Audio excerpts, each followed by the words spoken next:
નમસ્કાર વિદ્યાર્થી મિત્રો, લાસ્ટ લેક્ચરની અંદર આપણે ભૌતિક રાશિઓ વિશેની ચર્ચા કરી હતી. આપણે જોયું હતું કે ભાઈ 3 પ્રકારની ભૌતિક રાશિ હોય. એક મૂળભૂત ભૌતિક રાશિ, સાધિત ભૌતિક રાશિ અને પૂરક ભૌતિક રાશિ. એમાં મૂળભૂત ભૌતિક રાશિઓમાં આપણે જોયું કે ભાઈ વૈજ્ઞાનિકોએ 7 પ્રકારે મૂળભૂત ભૌતિક રાશિઓ નક્કી કરી અને આપણને આપેલી છે. કઈ કઈ 7 ભૌતિક રાશિઓ હતી? તો નંબર 1 લંબાઈ, દ્રવ્યમાન, સમય, તાપમાન, વિદ્યુત પ્રવાહ, દ્રવ્યનો જથ્થો અને જ્યોતિ તીવ્રતા. આ 7 મૂળભૂત ભૌતિક રાશિઓ અને એમના એકમો વિશેની પણ આપણે ચર્ચા કરી હતી. હવે આજના લેક્ચરમાં આપણે એ જોઈશું કે આપણને આ જે 7 મૂળભૂત ભૌતિક રાશિઓ આપી એ મૂળભૂત ભૌતિક રાશિઓનું માપન જે છે એ કેવી રીતે કરવામાં આવતું હોય. અહીંયા આપણને 7 મૂળભૂત ભૌતિક રાશિઓ પૈકી લંબાઈ, દ્રવ્યમાન અને સમય જે છે એનું આપણે માપન કેવી રીતે કરી શકાય એના વિશેની આપણે ચર્ચા કરીશું. જ્યારે બાકીની ભૌતિક રાશિઓ જે છે એ 11 સાયન્સની અંદર જ જેમ જેમ આપણે આગળના ચેપ્ટરો ભણતા જઈશું અને અમુક ભૌતિક રાશિઓ એવી આવશે કે જે આપણે 12 સાયન્સમાં ભણીશું. ઓકે, તો આજે આપણે લંબાઈ, દ્રવ્યમાન અને સમય આ 3 મૂળભૂત ભૌતિક રાશિઓનું માપન કેવી રીતે કરવું એના વિશેનો આપણે અભ્યાસ કરીશું. તો આપણે સ્ટાર્ટ કરીએ પ્રથમ ભૌતિક રાશિ લંબાઈથી. ઓકે, તો આપણે લંબાઈનું માપન કેવી રીતે કરી શકાય એના વિશેની આપણે ચર્ચા કરીએ. તો પહેલાં આપણે લઈએ લંબાઈનું માપન.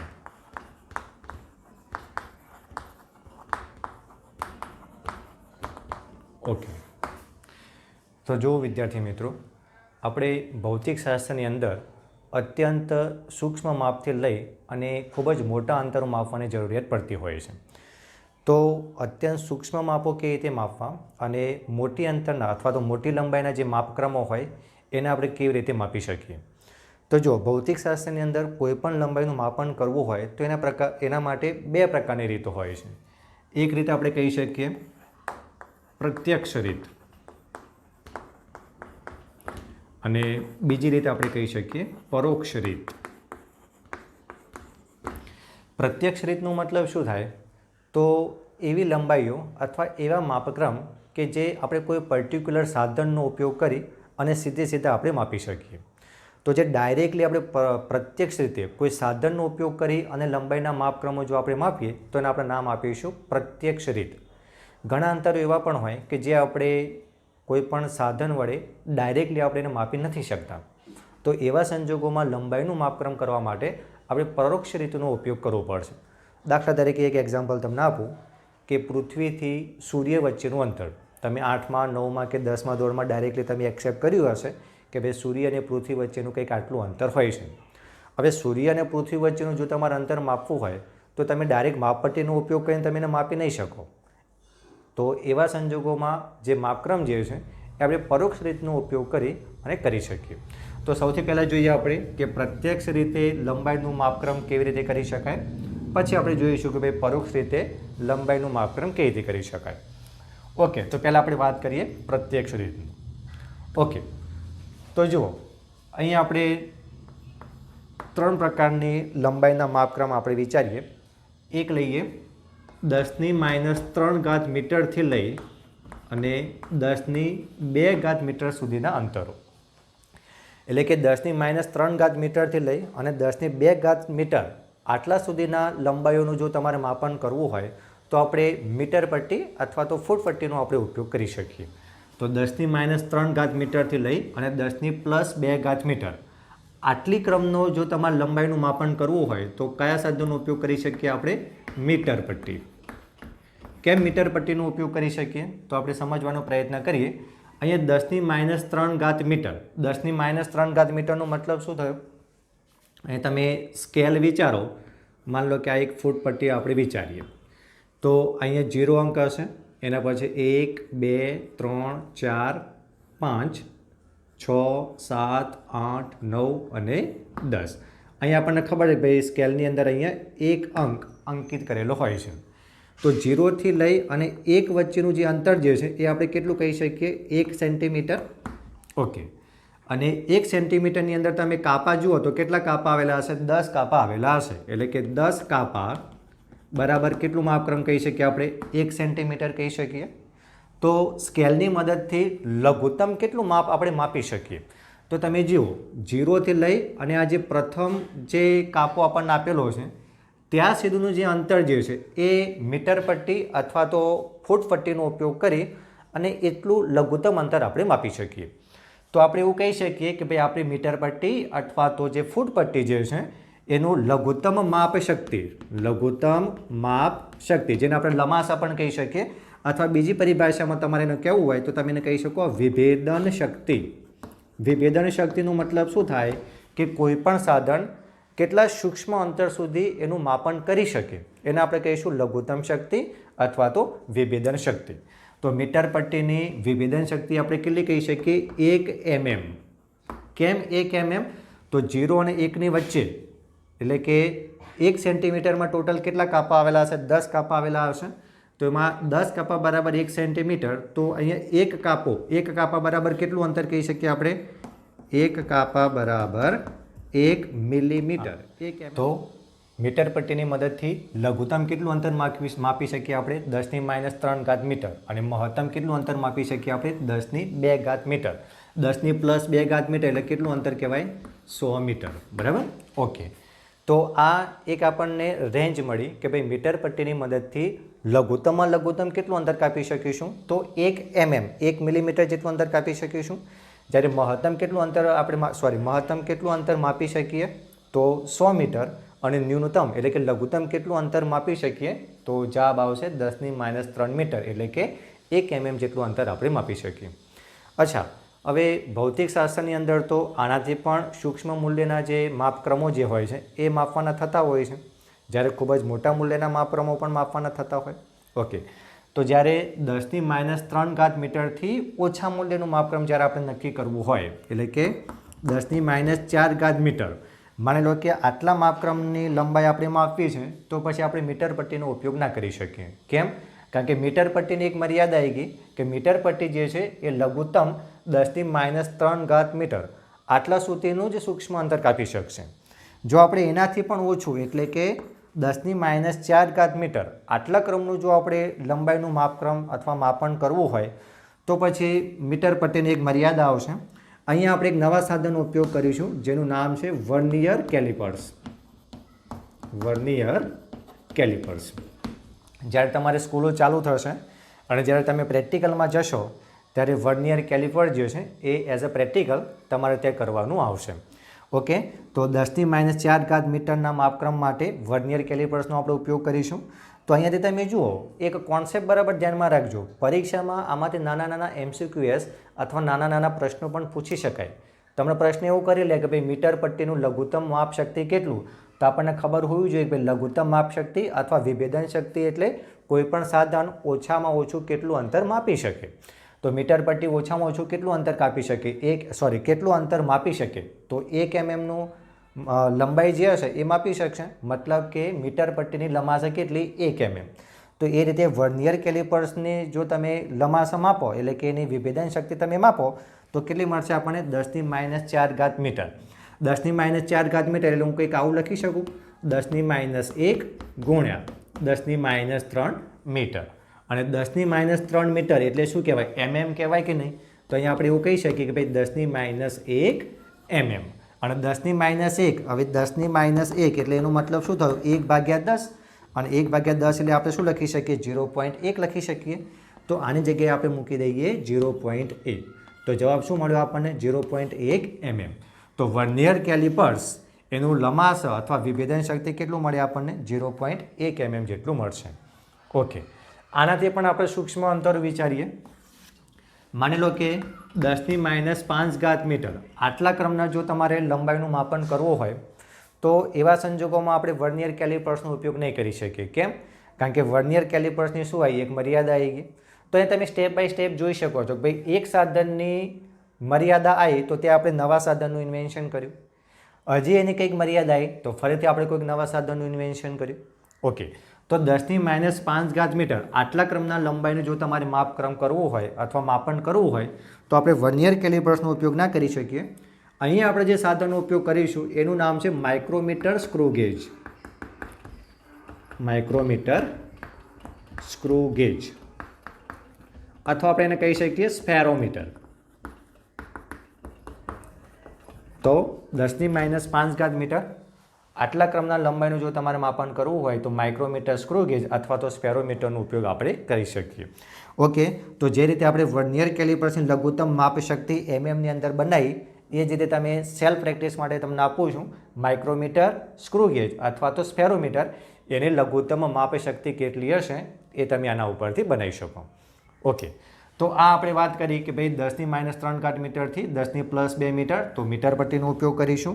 10⁻4 મીટર સુધીના હોય તો વર્નિયર કેલિપર્સ અને 10⁻5 મીટરના ક્રમ સુધીના હોય તો માઇક્રોમીટર સ્ક્રૂ ગેજ અથવા તો આપણે સ્પેરોમીટરનો ઉપયોગ કરી શકીએ।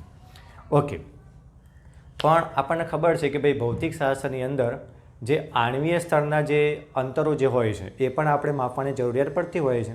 દાખલા તરીકે આપણે કોઈ અણુની સાઇઝ નક્કી કરવી હોય અથવા તો કોઈ પરમાણુની સાઇઝ નક્કી કરવી હોય તો એવા સંજોગોમાં આપણે કોઈ મીટર પટ્ટી કે વર્નિયર કેલિપર્સ કે માઇક્રોમીટર સ્ક્રૂ ગેજ અથવા સ્પેરોમીટર આવા સાધનનો આપણે ઉપયોગ કરી શકતા નથી।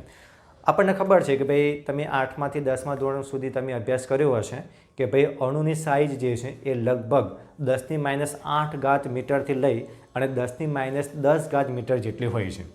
અણુની સાઇઝ કેટલી હોય છે? અણુની સાઇઝ અથવા તો અણુનું પરિમાણ અથવા આપણે એના કદની વાત કરીએ તો અણુનું કદ જે છે એ 10⁻8 મીટરથી લઈ અને 10⁻10 મીટરના ક્રમનું હોય છે। જો કે આપણે બાર સાયન્સનો જ્યારે અભ્યાસ કરીશું એમાં અણુ પરમાણુવાળા ચેપ્ટરનો જ્યારે અભ્યાસ કરીશું ત્યારે રધરફોર્ડ નામના વૈજ્ઞાનિકે પરમાણુની સાઇઝ કેવી રીતે નક્કી કરી, અણુની સાઇઝ કેવી રીતે નક્કી કરી એના વિશે ઊંડાણપૂર્વક આપણે અભ્યાસ કરીશું। પણ હાલ પૂરતું આપણે એટલું યાદ રાખીએ કે ભાઈ અણુનું પરિમાણ જે છે એ ક્યાંથી ક્યાં સુધીનું હોઈ શકે? 10⁻8 મીટરથી લઈ અને 10⁻10 મીટરના ક્રમનું હોઈ શકે। તો હવે તમે વિચારો કે જ્યારે આટલા સૂક્ષ્મ ક્રમના અંતરો જ્યારે તમારે માપવાના થતા હોય તો ત્યાં વર્નિયર કેલિપર્સ કે માઇક્રોમીટર સ્ક્રૂ ગેજ જેવા સાધનોનો આપણે ઉપયોગ કરી શકીએ નહીં। તો એના માટે વૈજ્ઞાનિકોએ કંઈક નવા સાધનોનું ઇન્વેન્શન કર્યું। કયા સાધનોની મદદથી આપણે અણુનું જે સાઇઝ અથવા અણુનું જે પરિમાણ જે છે એ આપણે નક્કી કરી શકીએ? તો એના માટે આપણે સાધનનો ઉપયોગ કરીશું માઇક્રોસ્કોપ। હવે માઇક્રોસ્કોપ જે છે એ કયા સિદ્ધાંતો પર કામ કરે છે એના આધારે માઇક્રોસ્કોપના ઘણા બધા પ્રકારો આપણે વિચારી શકીએ અને આ જે પ્રકારો જે છે એ બાર સાયન્સની અંદર આપણે ડિટેલ્સપૂર્વક એનો અભ્યાસ કરીશું। તો આણ્વીય સ્તરે જે માપક્રમો જે છે અથવા આણ્વીય સ્તરના જે અંતરો જે છે એ નક્કી કરવા માટે આપણે કોનો ઉપયોગ કરીશું? તો માઇક્રોસ્કોપ નામના સાધનનો આપણે ઉપયોગ કરીશું। તો એમાં એક માઇક્રોસ્કોપ આપણે લઈએ optical microscope. Optical microscope. Okay, હવે ઓપ્ટિકલ માઇક્રોસ્કોપ જે છે હવે જો ઓપ્ટિકલનો મતલબ શું કરી શકીએ આપણે? પ્રકાશીય એવું મતલબ તમે કરી શકો। ઓકે, તો આ જે પ્રકાશીય ઉપકરણો જે લગભગ તમે 10મા ધોરણની અંદર પ્રકાશીય ઉપકરણો વિજ્ઞાનમાં પ્રકાશ નામનું જે ચેપ્ટર આવતું હતું એમાં થોડું ઘણું તમે ભણ્યા હશો। જ્યારે બાર સાયન્સમાં આપણે અભ્યાસ કરીશું ત્યાં એક કિરણ પ્રકાશશાસ્ત્ર અને તરંગ પ્રકાશશાસ્ત્ર કરી અને એક અલગથી ચેપ્ટર્સ આવશે।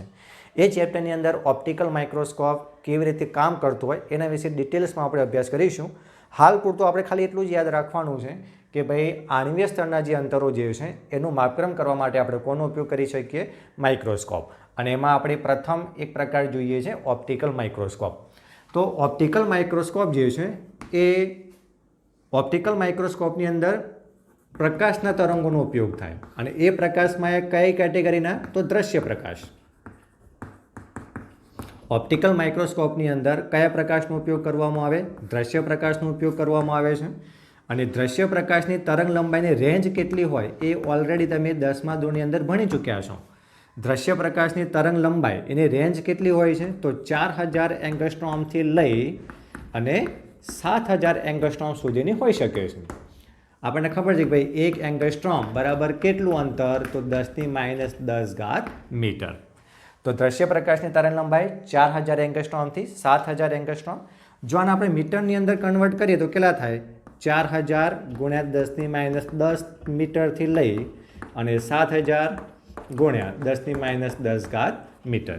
એટલે અહીંયા જો તમે 3 પોઈન્ટ કાપી નાખો તો કેટલા થાય? 4 × 10⁻7 મીટરથી લઈ અને 7 ગુણ્યા 10⁻7 મીટર. એટલે અહીંયા તમે જુઓ માપક્રમ કેટલો મળે છે આપણને 10⁻7 મીટરથી લઈ, એટલે અહીંયા તમે એનો રેન્જ જુઓ તો 10⁻7 મીટર. આટલા ક્રમ સુધીનું જો તમારે અંતર માપવું હોય તો આપણે કોનો ઉપયોગ કરી શકીએ? ઓપ્ટિકલ માઇક્રોસ્કોપનો ઉપયોગ કરી શકીએ. ઓપ્ટિકલ માઇક્રોસ્કોપની એક ખાસિયત છે શું કે ઓપ્ટિકલ માઇક્રોસ્કોપની અંદર તમે જે કોઈ બી તરંગ લંબાઈના પ્રકાશનો ઉપયોગ કર્યો હશે એટલા પરિમાણનું જે માપન કરી શકશે. દાખલા તરીકે અહીંયા 4000 એંગસ્ટ્રોમથી 7000 એંગસ્ટ્રોમ આટલી રેન્જ કોની હોય? દ્રશ્ય પ્રકાશના તરંગ લંબાઈની હોય. તેમાંથી માન લો કે તમે કોઈ 5000 એંગસ્ટ્રોમ તરંગ લંબાઈવાળા પ્રકાશનો ઉપયોગ કઈ જગ્યાએ કરો છો? ઓપ્ટિકલ માઇક્રોસ્કોપની અંદર. તો એવા સંજોગોમાં ઓપ્ટિકલ માઇક્રોસ્કોપનું જે વિભેદન જે છે એ કેટલું મળશે આપણને? 5000 એંગસ્ટ્રોમ જેટલું મળશે. તો કહેવાનો મતલબ શું કે ઓપ્ટિકલ માઇક્રોસ્કોપની અંદર તમે જે દ્રશ્ય પ્રકાશનો ઉપયોગ કર્યો એ દ્રશ્ય પ્રકાશની જેટલી તરંગ લંબાઈ હશે એટલા જ પરિમાણનું માપક્રમ આપણું જે ઓપ્ટિકલ માઇક્રોસ્કોપ જે છે એ કરી શકશે. ઓકે, તો અહીંયા તમે જુઓ ઓપ્ટિકલ માઇક્રોસ્કોપની વિભેદન શક્તિ આપણને કેટલા સુધી મળી શકે? લગભગ 10⁻7 મીટરના ક્રમની આપણને મળી શકે. તો એનો મતલબ તો એવો થયો કે ભાઈ ઓપ્ટિકલ માઇક્રોસ્કોપની મદદથી આપણે જે આણ્વીય સ્તરે એટલે કે અણુનું પરિમાણ જે છે એ આપણે નક્કી ના કરી શકીએ. કેમ? કારણ કે અણુનું પરિમાણ તો કેટલું છે? 10⁻8 મીટરથી લઈ અને 10⁻10 મીટર. તો અહીંયા તમે જુઓ 10⁻7 મીટર સુધી જ ઓપ્ટિકલ માઇક્રોસ્કોપનો ઉપયોગ તમે કરી શકો. આનાથી ઓછું અંતર એટલે કે 10⁻8 થી 10⁻10 મીટર આના માટે આપણે ઓપ્ટિકલ માઇક્રોસ્કોપનો ઉપયોગ કરી શકીશું નહીં. તો ફરીથી વૈજ્ઞાનિકોને કંઈક નવા સાધન બનાવવાનો જરૂરિયાત પડી હશે.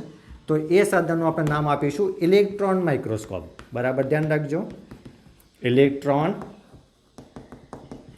માઇક્રોસ્કોપ. તો ઓપ્ટિકલ માઇક્રોસ્કોપ અને ઇલેક્ટ્રોન માઇક્રોસ્કોપ આ બંને વચ્ચે તફાવત શું છે? તો ઓપ્ટિકલ માઇક્રોસ્કોપની અંદર આપણે કોનો ઉપયોગ કરીએ છીએ? દ્રશ્ય પ્રકાશનો. જ્યારે ઇલેક્ટ્રોન માઇક્રોસ્કોપની અંદર આપણે કોઈ દ્રશ્ય પ્રકાશનો ઉપયોગ નહીં કરીએ. ઇલેક્ટ્રોન માઇક્રોસ્કોપની અંદર ઇલેક્ટ્રોન બીમનો ઉપયોગ કરવામાં આવે. ઇલેક્ટ્રોન બીમ એટલે કે જે ઇલેક્ટ્રોન હોય એ ઇલેક્ટ્રોનની એક તમે કિરણાવલી બનાવો તો એને આપણે શું નામ આપીશું? Electron beam. એટલે કે અહીંયા દ્રશ્ય પ્રકાશની જગ્યાએ આપણે ઇલેક્ટ્રોન બીમનો ઉપયોગ કરીશું. અને ઇલેક્ટ્રોન જે છે એ બે પ્રકારની પ્રકૃતિ ધરાવતો હોય. જ્યારે આપણે 12 સાયન્સમાં જ્યારે આપણે વિકિરણ અને દ્રવ્યનો દ્વૈત સ્વભાવ આવા એક ચેપ્ટરનો અભ્યાસ કરીશું ત્યારે તમને ખ્યાલ આવશે કે ભાઈ ઇલેક્ટ્રોન જે છે એ બે પ્રકારની પ્રકૃતિ ધરાવતો હોય છે. ઇલેક્ટ્રોન પોતે તરંગ સ્વભાવ પણ ધરાવતો હોય અને ઇલેક્ટ્રોન પોતે કણ સ્વભાવ પણ ધરાવતો હોય છે. હવે ઇલેક્ટ્રોન કેવી રીતે તરંગ સ્વરૂપ ધરાવે છે, ઇલેક્ટ્રોન કેવી રીતે કણ સ્વરૂપ ધરાવે છે એના વિશે તમારે અત્યારે હાલ ચિંતા કરવાની કોઈ જરૂર નથી. હાલ ખાલી આપણે એક્સેપ્ટ કરીશું કે ભાઈ ઇલેક્ટ્રોન બે પ્રકારની પ્રકૃતિ ધરાવતો હોય છે. કેવી રીતે અને કેમ એ વિષય વસ્તુ 12 સાયન્સની છે.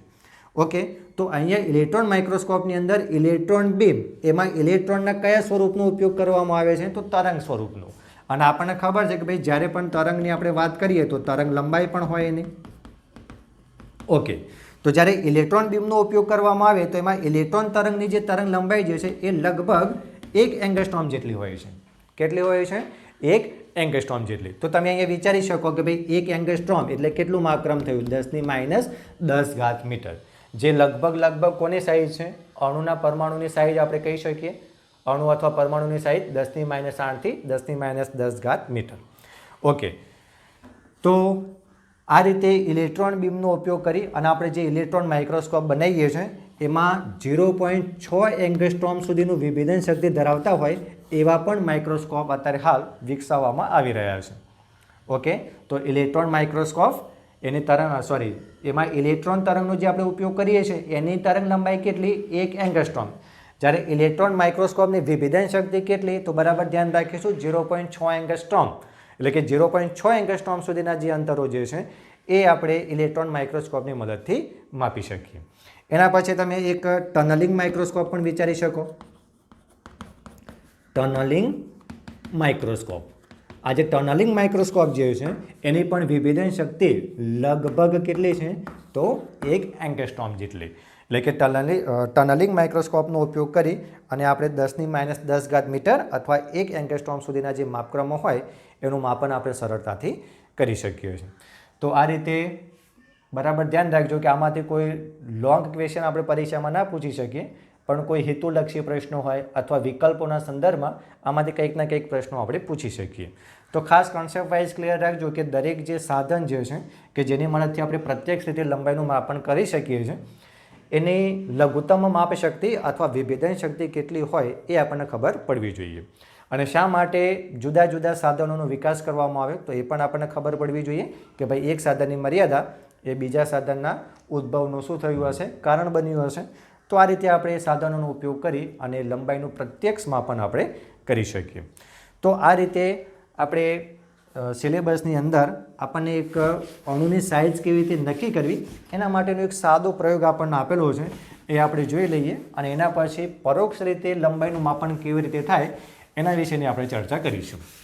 ઓકે, તો આપણે એક માની લો કે એક ઓલિક એસિડનો પરમાણુ છે અને એ ઓલિક એસિડનું પરમાણુ એનું સાઇઝ, અણુની સાઇઝ કેટલી હશે એ આપણે નક્કી કરવી છે. તો કેવી રીતે નક્કી કરી શકીએ તો બરાબર ધ્યાન રાખજો. કદાચ પરીક્ષામાં લોંગ ક્વેશ્ચનના સંદર્ભે પૂછવું હોય તો પૂછી શકાય, પણ એની શક્યતા બહુ ઓછી છે. પણ સિલેબસમાં આપેલું છે તો એ વિષય વસ્તુ સમજવી જરૂરી છે. ઓકે, તો ઓલિક એસિડ અને આ જે ઓલિક એસિડનો જે અણુ જે છે, ઓલિક એસિડના અણુની સાઇઝ અથવા તો અણુનું પરિમાણ કેવી રીતે નક્કી કરવું.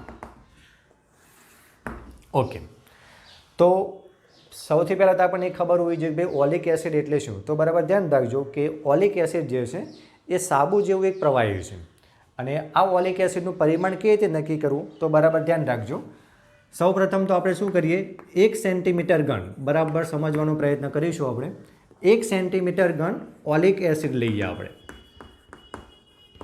ઓલિક એસિડનું પ્રમાણ કેટલું લઈએ આપણે 1 સેન્ટીમીટર ઘન.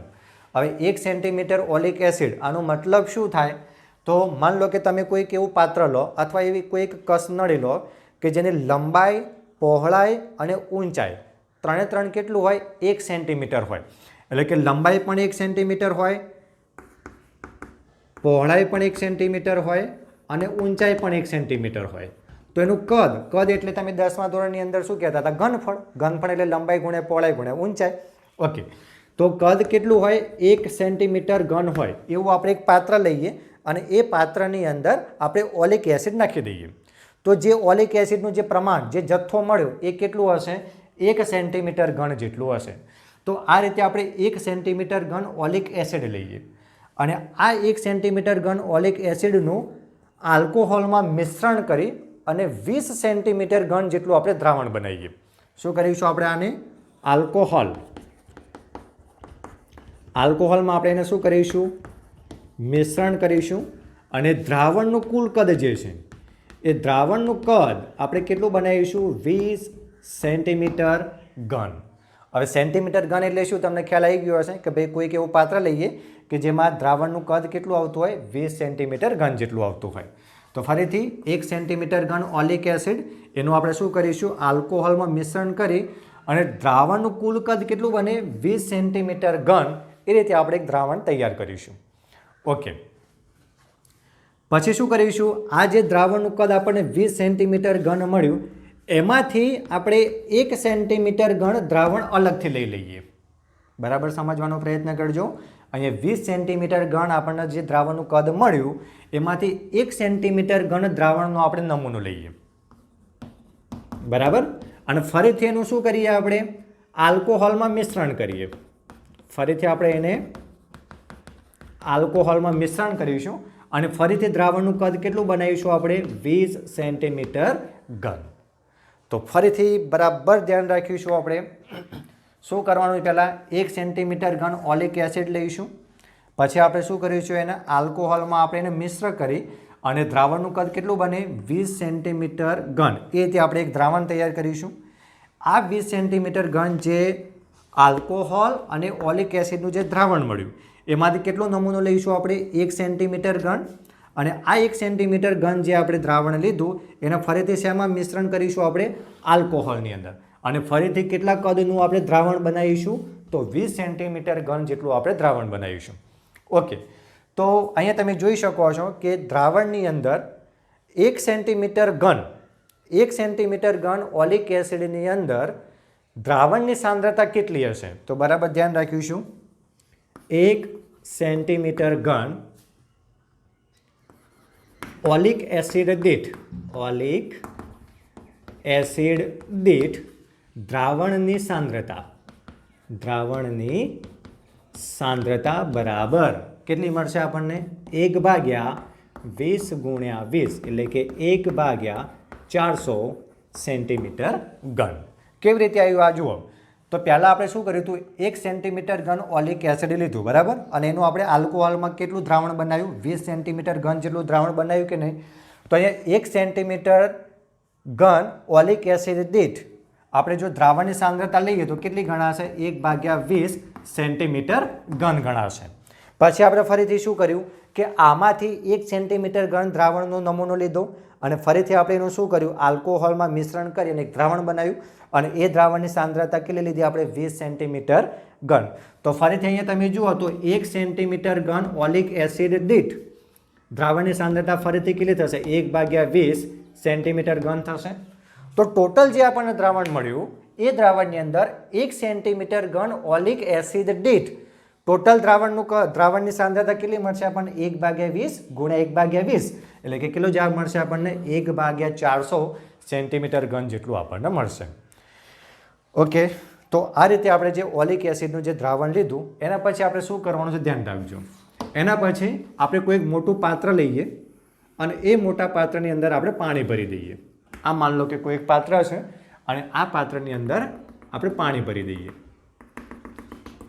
ઓકે, આ રીતે. ઓકે, એના પછી આ દ્રાવણની જે સપાટી જે છે એ દ્રાવણની સપાટી ઉપર આપણે એક લાઇકોપોડિયમ પાવડરનો હલકો છંટકાવ કરીએ. એટલે કે લાઇકોપોડિયમ પાવડર. આ જે પાણીની સપાટી જે છે એ પાણીની સપાટી ઉપર આપણે શું કરીશું? લાઇકોપોડિયમ પાવડરનો આપણે છંટકાવ કરીએ. એટલે જેના કારણે શું થશે? અહીં એક પાતળા સ્તરની રચના થશે. પાતળા સ્તરની રચના થશે. એના પછી આપણે શું કરીશું? આ જે સપાટી જે તૈયાર થઈ એ સપાટી ઉપર આપણે જે ઓલિક એસિડનું આલ્કોહોલમાં મિશ્રિત જે દ્રાવણ બનાવ્યું એ દ્રાવણના કેટલાક બૂંદ આપણે આ સપાટી ઉપર મૂકીએ. માની લો કે n બૂંદ આપણે મૂકીએ છીએ. કેટલા બૂંદ? n બૂંદ. પછી ગણતરી કેવી રીતે થાય આપણે જોઈએ છે. તો શું કરીએ આપણે અહીંયા? આ રીતે માની લો કે n બૂંદ ઓલિક એસિડનું જે આપણે દ્રાવણ બનાવ્યું એ દ્રાવણના બૂંદ આ સપાટી ઉપર આપણે મૂકીએ. તો જેથી કરીને શું થશે? અહીંયા જે ઓલિક એસિડનું જે દ્રાવણ જે છે એટલે કે જે આપણે બૂંદ બનાવ્યા એ બૂંદ જે છે એ શું કરશે? ગોળાકાર અણુ સ્વરૂપે જાડા સ્તરની રચના કરશે. એટલે કે કેવી રીતે? અહીંયા તમે વિચારો તો આ રીતે શું થશે? એક જાડા સ્તરની અહીંયા રચના થશે આ રીતે. અને આ જે આપણે જે મિશ્રણ વિચાર્યું એ મિશ્રણની અંદર ઓલિક એસિડ પ્લસ શું હતું? આલ્કોહોલ. તો આ આલ્કોહોલ જે છે એ આલ્કોહોલનું અહીંયાથી શું થશે? બાષ્પીભવન થશે અને બાષ્પીભવન થયા બાદ ઓલિક એસિડનું માત્ર શું મળશે આપણને? પાતળું સ્તર મળશે. એના પછી આપણે શું કરીશું? પારદર્શક કાગળ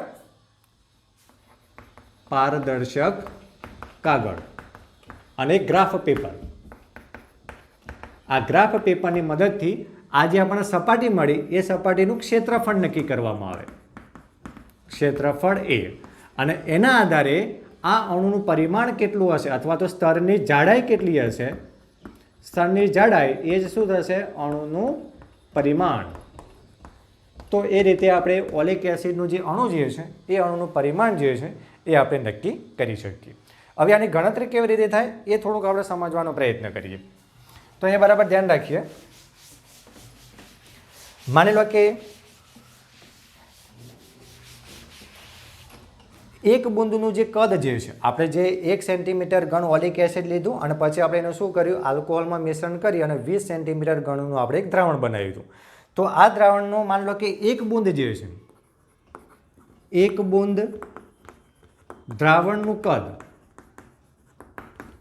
માની લો કે 20 સેન્ટીમીટર ઘન છે.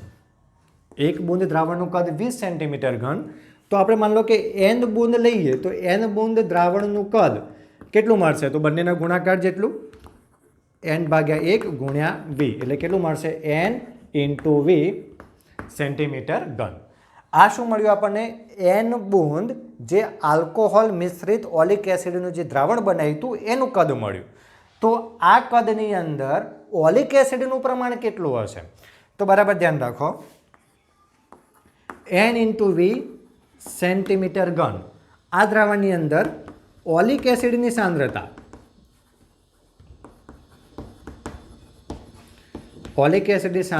અથવા ઓલિક એસિડનું કદ કેટલું હશે? જુઓ ટોટલ કેટલું છે? n બૂંદનું n × v ગુણ્યા આપણે આગળ ભણી ચૂક્યા કે ભાઈ 1 સેન્ટીમીટર ઘન દીઠ ઓલિક એસિડના દ્રાવણની સાંદ્રતા કેટલી હતી? 1/20 ગુણ્યા 20 સેન્ટીમીટર ઘન. એટલે અહીંયા આપણે લખી શકીએ 1/400 સેન્ટીમીટર ઘન. ઓકે, તો આપણે જે n બૂંદ જે લીધા એ n બૂંદની અંદર ઓલિક એસિડનું કદ કેટલું હશે? તો n × v ગુણ્યા 1/400 સેન્ટીમીટર ઘન. ઓકે, હવે માની લો કે આના આપણે સમીકરણ નંબર 1 આપી દઈએ. અહીંયા જે સ્થળની જે રચના થઈ એ સ્થળની જાડાઈ માની લો કે આપણે t ધારી લઈએ. સ્થળની જાડાઈ કેટલી? t. અને આપણને જે સ્તર મળ્યું એનું ક્ષેત્રફળ જે છે એ માની લો કે આપણે a લઈ લઈએ. તો આનું કદ કેટલું થશે? કદ એટલે આપણને ખબર છે કે ભાઈ ક્ષેત્રફળ ગુણ્યા પહોળાઈ અથવા ક્ષેત્રફળ ગુણ્યા જાડાઈ. તો ક્ષેત્રફળ કેટલું? a ગુણ્યા જાડાઈ કેટલી? t. તો કદ કેટલું મળ્યું આપણને? a ગુણ્યા t. આ કદ કોનું મળ્યું? તો આપણે જે ઓલિક એસિડનું જે સ્તર રચાયું એ સ્તરનું કદ a × t. અને અહીંયાથી તમે જુઓ કે n બૂંદની અંદર ઓલિક એસિડનું કદ કેટલું હતું? તો n × v ગુણ્યા 1/400 સેન્ટીમીટર ઘન. તો આ બંને શું છે? n બૂંદની અંદર રહેલ ઓલિક એસિડનું કદ. તો બંનેને આપણે સરખાઈ લઈએ. આને આપણે સમીકરણ નંબર 2 આપી દઈએ. તો સમીકરણ 1 અને સમીકરણ 2 ને જો આપણે સરખાઈએ તો શું થશે? n × v ગુણ્યા 1/400 ઇઝ ઇક્વલ ટુ શું થશે? a ગુણ્યા t. તો આના ઉપરથી આપણે સ્થળની જાડાઈ ટીને સૂત્રનું કરતા બનાવીએ તો શું થશે?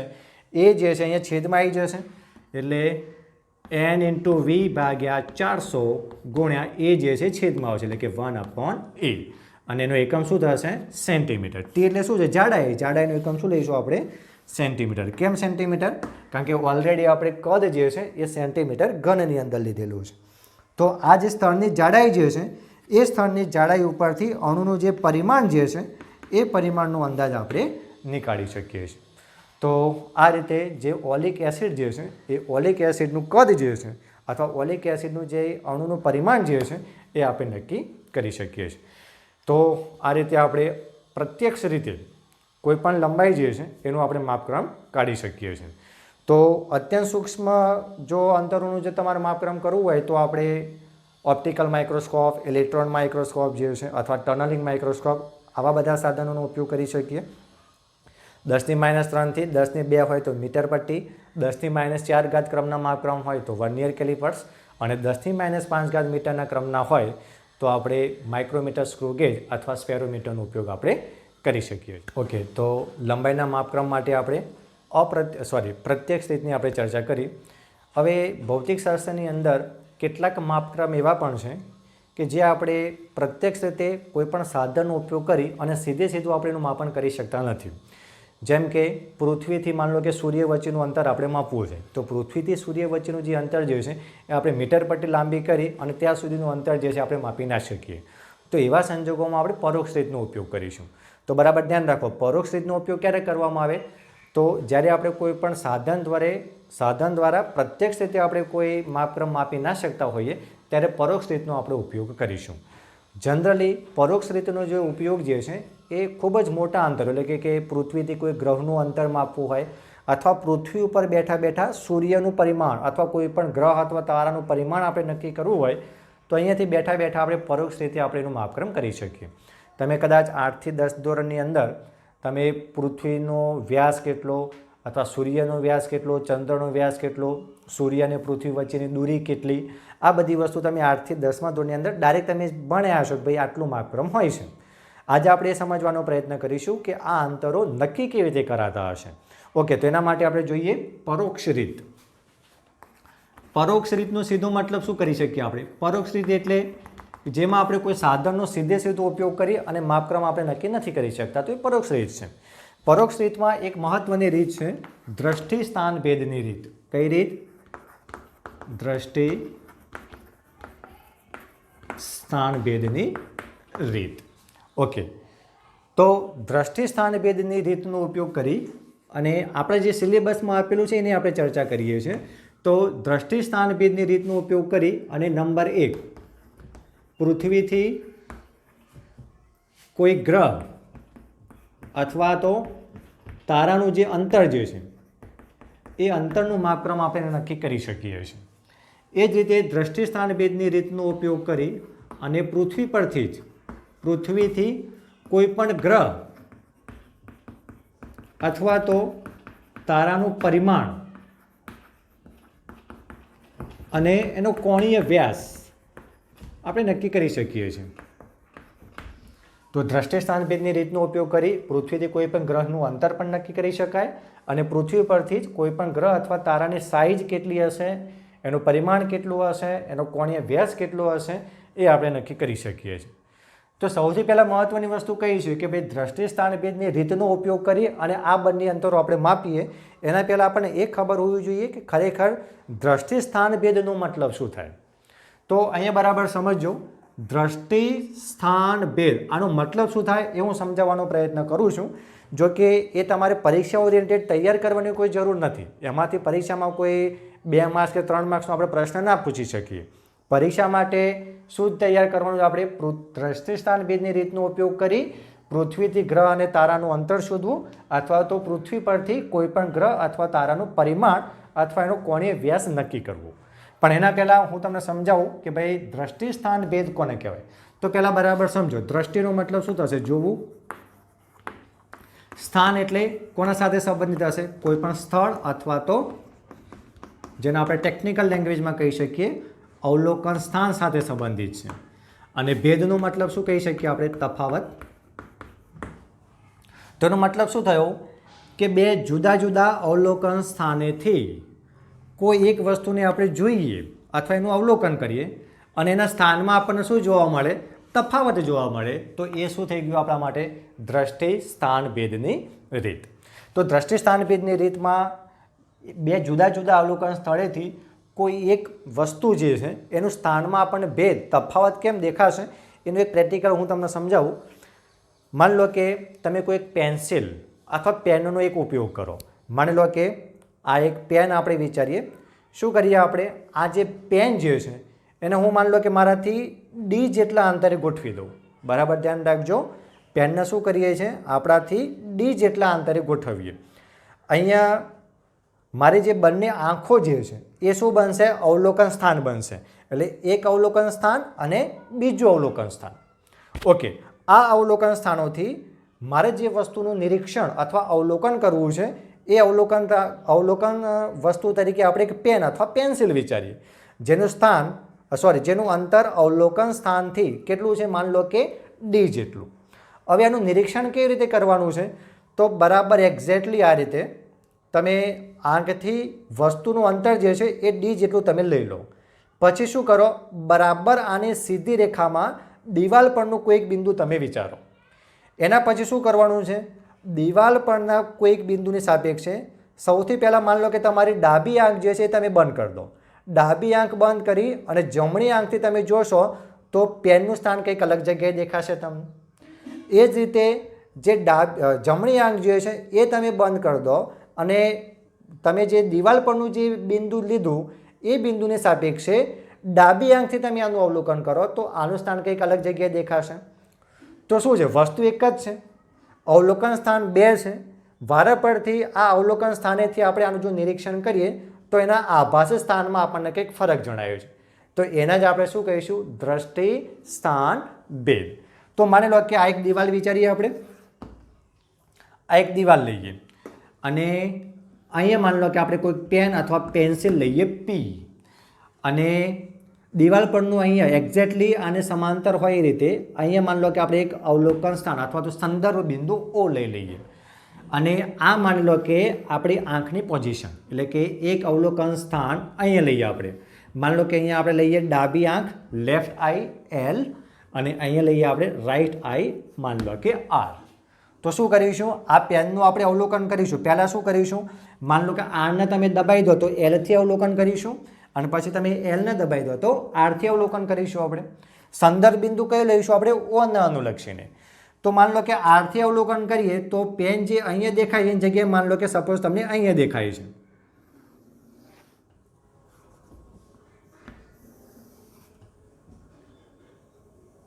આ રીતે માની લો કે આ પેનનું આભાસ સ્થાન લઈએ આપણે P1.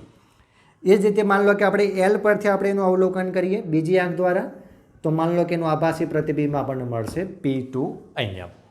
તો અહીંયા પેન Pનું બે આભાસી સ્થાન મળ્યા આપણને P1 અને P2. કેમ આભાસી સ્થાન મળ્યા? તો બે જુદા જુદા અવલોકન સ્થાનેથી આપણે એનું નિરીક્ષણ કર્યું ત્યારે.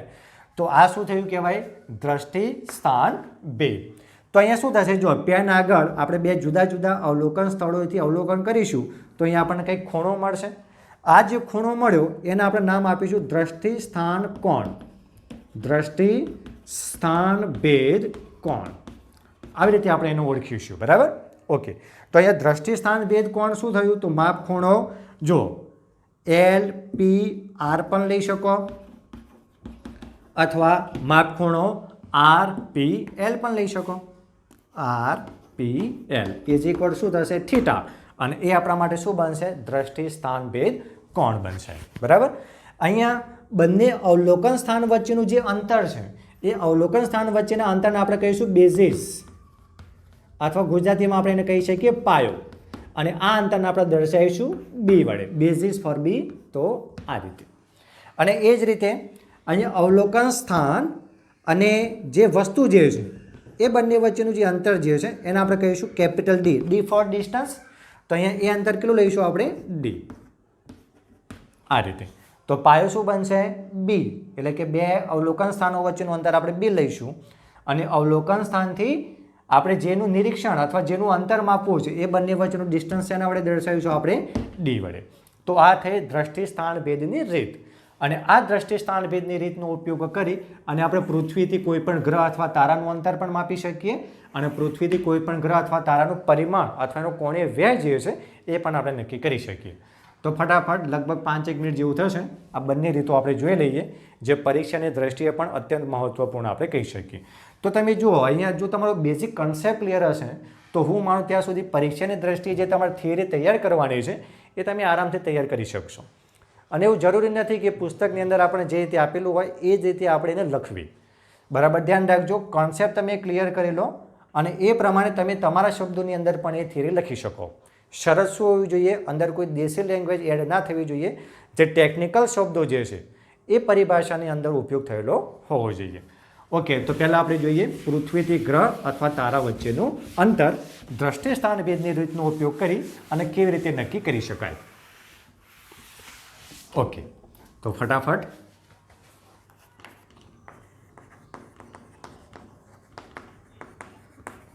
દ્રષ્ટિ સ્થાન ભેદ રીતનો ઉપયોગ કરી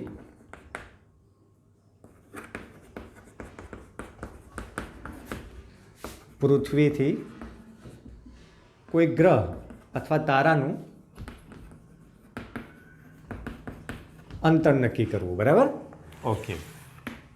તો એકદમ જો દ્રષ્ટિ સ્થાન ભેદનો કોન્સેપ્ટ જો તમને ક્લિયર થઈ ગયો તો એ રીતનો ઉપયોગ કરી અને સરળતાથી આપણે આ અંતર શોધી શકીએ.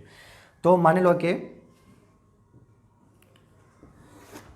આપણે પૃથ્વી વિચારીએ. બરાબર? અને આ પૃથ્વીથી અહીંયા માની લો કે કોઈ ગ્રહ લઈએ પી, પ્લેનેટ પી. આ કોઈ ગ્રહ. ઓકે. અને આ શું છે? પૃથ્વી અથવા અર્થ. ઓકે. તો દ્રષ્ટિ સ્થાન ભેદની રીતમાં આપણે શું કરવાનું છે? બે જુદા જુદા અવલોકન સ્થાનો હોય અને બે જુદા જુદા અવલોકન સ્થાનો પરથી આપણે શું કરીશું? ગ્રહનું નિરીક્ષણ કરીશું અને એ નિરીક્ષણ કરી અને પછી આપણે ડિસ્ટન્સ જે છે એ આપણે નક્કી કરી શકીએ. તમને પ્રશ્ન એવો થાય કે સાહેબ પૃથ્વી પરથી બેઠા બેઠા ગ્રહનું નિરીક્ષણ કરવાનું શેમાં? તો એના માટે પણ આપણે એક સાધન વિકસિત કરેલું છે અને એ સાધનનું નામ છે ટેલિસ્કોપ. જે તમે 10મા ધોરણની અંદર કદાચ ભણ્યા હશો. ખગોળીય દૂરબીન, જેનું ટેકનિકલ નામ શું કહીએ છીએ આપણે? ટેલિસ્કોપ. હવે ટેલિસ્કોપ કેવી રીતે કામ કરતું હોય એ ડિટેલ્સમાં જ્યારે આપણે તરંગ પ્રકાશશાસ્ત્ર ધોરણ 12 સાયન્સની અંદર જ્યારે આપણે અભ્યાસ કરીશું ત્યારે ડિટેલ્સમાં આપણે જોઈશું કે ભાઈ ખરેખર ટેલિસ્કોપ કેવી રીતે કામ કરે છે. હાલ આપણે 12 સાયન્સ નથી ભણતા, જસ્ટ આપણે 11 સાયન્સની શરૂઆત કરી છે. તો ખાલી આપણે એટલું નક્કી કરી લઈશું કે ભાઈ આ સ્થાન આ અવલોકન કરવા માટે કોનો ઉપયોગ કરીશું? આપણે ટેલિસ્કોપનો ઉપયોગ કરીશું.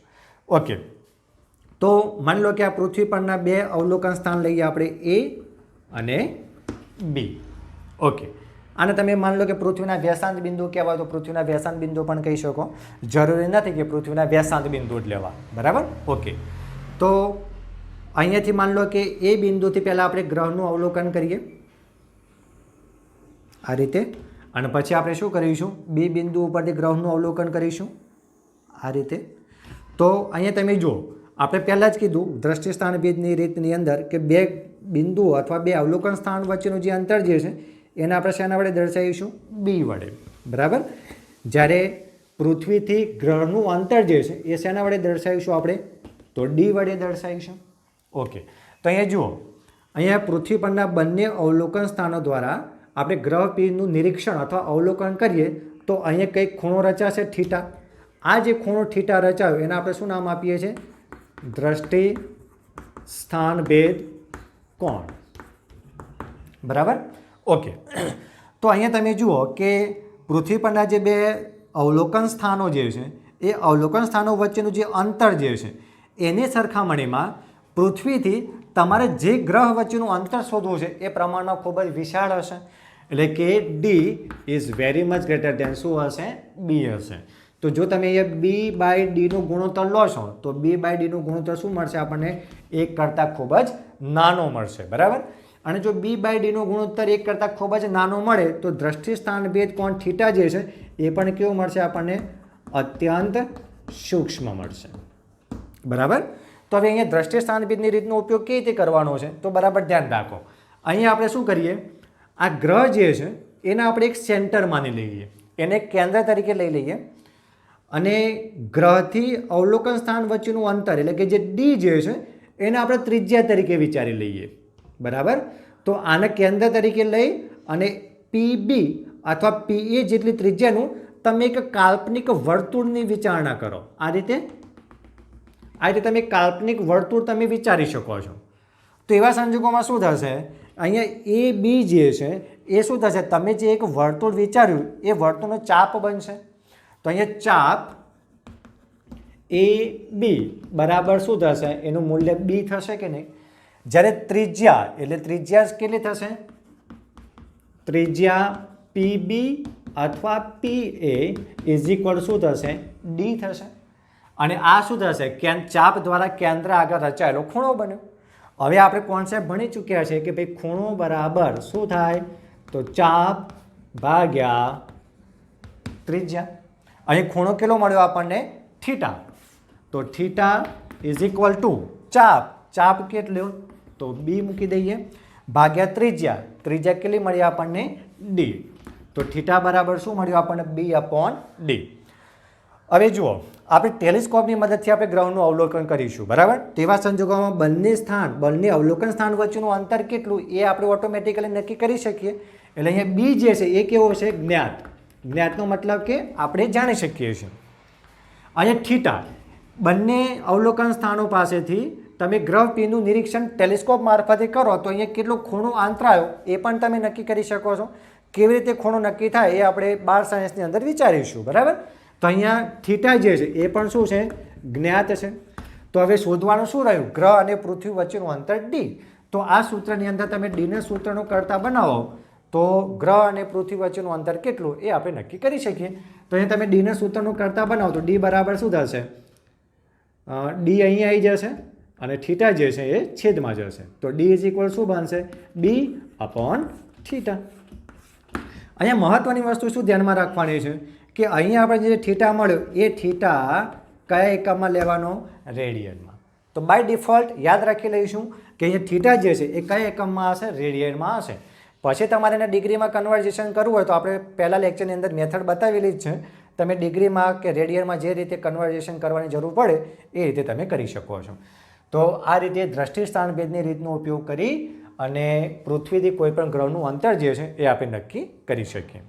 એ જ રીતે પૃથ્વી પરથી બેઠા બેઠા કોઈ પણ ગ્રહનું પરિમાણ કેટલું એ માન લો કે તમારે નક્કી કરવું છે તો પણ આપણે દ્રષ્ટિ સ્થાન ભેદની રીતનો ઉપયોગ કરી શકીએ. તો એના માટે શું મેથડ જે છે એના મેથેમેટિકલ સ્ટેપ શું હશે એ આપણે જરા જોઈ લઈએ. તો માની લો કે દ્રષ્ટિ સ્થાન ભેદની રીતનો ઉપયોગ કરી અને પૃથ્વીથી કોઈ ગ્રહનું અથવા તો તારાનું શું નક્કી કરવું છે હવે આપણે પરિમાણ. પરિમાણ એટલે એનું કદ, એનું સાઇઝ કેટલું હશે. તમે 10મા ધોરણમાં ભણ્યા હશો કે ભાઈ સૂર્યનો વ્યાસ આટલો, કોઈ બીજા ગ્રહનો વ્યાસ આટલો, કેવી રીતે નક્કી કર્યો આ? તો કઈ રીતનો ઉપયોગ થાય ત્યાં? દ્રષ્ટિ સ્થાન ભેદ. જે કયા પ્રકારની રીત છે? પરોક્ષ રીત. સીધી રીતે આપણે કોઈ સાધનની મદદથી માપી શકતા નથી. તો જોઈએ આપણે કે કોઈ ગ્રહ અથવા તારાનું પરિમાણ કેવી રીતે નક્કી કરી શકાય. તો માની લો કે આ આપણે એક પૃથ્વી વિચારીએ. ઓકે, અને પૃથ્વી પરના કોઈક સ્થાનેથી આ માન લો કે કોઈ ગ્રહ અથવા એક તારો વિચારીએ કે જેનું પરિમાણ આપણે નક્કી કરવું છે. બરાબર? પરિમાણ મતલબ શું? તમે એનો વ્યાસ નક્કી કરી લો એટલે તમને એનું ઘનફળ કેટલું હશે, એનું ક્ષેત્રફળ કેટલું હશે, એ બધી જ વસ્તુ તમને મળી જાય. તો આ માન લો કે એનો વ્યાસ વિચારીએ આપણે અને આ વ્યાસાંત બિંદુ લઈ લઈએ, માન લો કે A અને B. આ માન લો કે એનું કેન્દ્ર O લઈ લઈએ. આ પૃથ્વી પરનું જે બિંદુ કે જ્યાંથી આપણે ગ્રહનું શું કરીશું? અવલોકન કરીશું. એ બિંદુને આપણે નામ આપી દઈએ, માન લો કે E. ઓકે, તો શું કરીશું? ફરીથી ટેલિસ્કોપની મદદથી એ બિંદુ ઉપરથી પહેલાં શું કરીશું? જો તમે જ્યારે ટેલિસ્કોપની મદદથી કોઈ પણ ખગોળીય પદાર્થનું તમે નિરીક્ષણ કરો ને તો એ વખતે એનું જે શેપ જે છે એ આખો તમને ટેલિસ્કોપની અંદર દેખાશે. પછી એને જે યામ પદ્ધતિઓ જે હોય એ પ્રમાણે એક્સ એક્સિસ કે જે વાય એક્સિસ હોય એ પહેલાં તમે આના ઉપર સેટ કરો. આ રીતે માઇક્રો ટેલિસ્કોપની અંદર આ રીતે યામ પદ્ધતિ પ્રમાણે તમને આ રીતે એક્સિસ આપેલી હશે. એ પહેલાં તમે એ ઉપર સેટ કરો એટલે અહીંયાથી તમને આ કંઈક અંતર મળશે તમને આ રીતે. એ જ રીતે પછી શું કરીએ? ટેલિસ્કોપની જે એક્સિસ હોય એને તમે આના ઉપર સેટ કરશો એટલે આ અંતર તમે નક્કી કરી શકો આમ. બરાબર? તો અહીંયા શું મળશે? આપણને ખૂણો મળશે. એ ખૂણાને આપણે અહીંયા નામ આપીશું આલ્ફા. અને આ આલ્ફાને આપણે શું નામ આપીશું? ગ્રહનો કોણીય વ્યાસ. બરાબર? ધ્યાન રાખીશું, ગ્રહનો કોણીય વ્યાસ. તો પહેલાં શું કરવાનું? અહીંયાથી એ બિંદુનું અવલોકન કરો, પછી વ્યાસાંત બિંદુ બીનું અવલોકન કરો અને અહીં એક કોણીય વ્યાસ આપણને મળશે. બરાબર? આ શું થશે? ગ્રહનો રેખીય વ્યાસ. વ્યાસના અંગ્રેજીમાં શું કહીએ આપણે? ડાયામીટર. તો એના માટે આને આપણે સ્મોલ ડી એવું નામ આપીશું, ડાયામીટર સ્મોલ ડી. અને પૃથ્વી અને ગ્રહ વચ્ચેનું જે અંતર જે છે એને આપણે શેના વડે દર્શાવીશું? કેપિટલ ડી વડે. અચ્છા, તો અહીંયા ફરીથી આપણે દ્રષ્ટિ સ્થાન ભેદ મતલબ ખૂણો બરાબર ચાપ ભાગ્યા ત્રિજ્યાનો આપણે ઉપયોગ કરી શકીએ. તો શું કરો? અહીંયા આને તમે કેન્દ્ર તરીકે લઈ લો અને AE અથવા EB ત્રિજ્યાનું એક તમે વર્તુળ વિચારો. આ રીતે આખું આ રીતે આમ વર્તુળ વિચારીએ આપણે, આમ વિચારી શકીએ આ રીતે આમ વર્તુળ આપણે. તો એવા સંજોગોમાં આ AB જે છે એ શું થશે? ચાપ બનશે આમ. તો અહીંયા ચાપ બરાબર શું થશે? AB. અને એનું માપ કેટલું લઈશું આપણે? Small D. કારણ કે સ્મોલ ડી એ શું છે? અહીંયા આપણો જે વર્તુળનો જે ચાપ બન્યો એ જે તે ગ્રહનો તો શું થવાનો? વ્યાસ થવાનો. ઓકે, અને અહીંયા ગ્રહ અને પૃથ્વી વચ્ચેનું જે અંતર જે છે એટલે કે AE is equal to EB is equal to લઈશું આપણે કેપિટલ ડી. અને કોણીય વ્યાસ ઇઝ ઇક્વલ ટુ આલ્ફા. તો ફરીથી અહીંયા ખૂણો બરાબર ચાપ ભાગ્યા ત્રિજ્યા. તો ખૂણો કેટલો? આલ્ફા ઇઝ ઇક્વલ ટુ ચાપ. ચાપ કેટલો? તો AB ભાગ્યા ત્રિજ્યા. તો ત્રિજ્યાની જગ્યાએ તમે AE અથવા EB મૂકી શકો. તો alpha is equal to AB એટલે ત્રિજ્યા કેટલી? Small D upon AE. AE એટલે શું છે અહીંયા? તો ડિસ્ટન્સ D. શું શોધવાનું હતું આપણે અહીંયા? ગ્રહનું પરિમાણ મતલબ કે ગ્રહનો વ્યાસ નક્કી કરવાનો હતો. તો ગ્રહના વ્યાસ માટે તમે અહીંયાથી ડીને સૂત્રનો કરતા બનાવો તો શું થશે? આ ડી અહીંયા ગુણાઈ જશે તો જવાબ આવશે આલ્ફા ઇન્ટુ ડી. અહીંયા તમને એક પ્રશ્ન થવો જોઈએ કે ઓકે સાહેબ, ડી અહીંયા આપણે શોધવાનો છે. આલ્ફા અને કેપિટલ ડીની વેલ્યુ આપણે કેવી રીતે નક્કી કરીશું? તો જો આલ્ફા તો અહીંયા ટેલિસ્કોપની મદદથી તમને મળી જવાનો છે. અને અહીંયા ડી એટલે શું છે? પૃથ્વીથી ગ્રહ વચ્ચેનું અંતર. તો પૃથ્વીથી ગ્રહ વચ્ચેનું અંતર આપણે ઓલરેડી આગળ એક રીતે જોઈ ચૂક્યા. એ પ્રમાણે પૃથ્વી અને ગ્રહ વચ્ચેનું અંતર ડી નક્કી કરી દો. પછી ટેલિસ્કોપની મદદથી તમે આલ્ફા નક્કી કરી દો અને પછી સૂત્ર પ્રમાણે ગ્રહનો વ્યાસ અથવા પરિમાણ જે છે એ આપણે નક્કી કરી શકીએ. તો D is equal to alpha into D. હવે ધ્યાન રાખજો, આ આલ્ફા જે છે એ પણ કયા એકમમાં લઈશું આપણે? તો રેડિયનની અંદર. અને જેને આપણે શું કહી શકીએ? ગ્રહનો કોણીય વ્યાસ પણ કહી શકીએ. તો ઓકે, આ રીતે આપણે મૂળભૂત ભૌતિક રાશિ લંબાઈ અને એ લંબાઈનું માપક્રમ કેવી રીતે કરવું એ આપણે નક્કી કર્યું, જેમાં એક પ્રત્યક્ષ રીત પણ જોઈ અને એક પરોક્ષ રીત પણ જોઈ. પ્રત્યક્ષ રીતમાં આપણે જુદા જુદા સાધનોનો ઉપયોગ કરીને નક્કી કરી શકીએ. એ બધા સાધનોની વિભેદન શક્તિ, એની લઘુત્તમ માપ શક્તિ કેટલી હશે એ આપણે નક્કી કરી શકીએ અને એ તમારે યાદ પણ રાખવી પડશે. અને પરોક્ષ રીતે ખૂબ જ મોટા અંતરો કેવી રીતે નક્કી કરવા એની પણ આપણે ચર્ચા કરી. ઓકે, તો જ્યારે આપણે નેક્સ્ટ લેક્ચરમાં મળીશું એ વખતે દ્રવ્યમાન એટલે કે દળ અને સમયનું માપક્રમ કેવી રીતે નક્કી કરી શકાય એના વિશેની આપણે ચર્ચા કરીશું. Okay, thank you very much.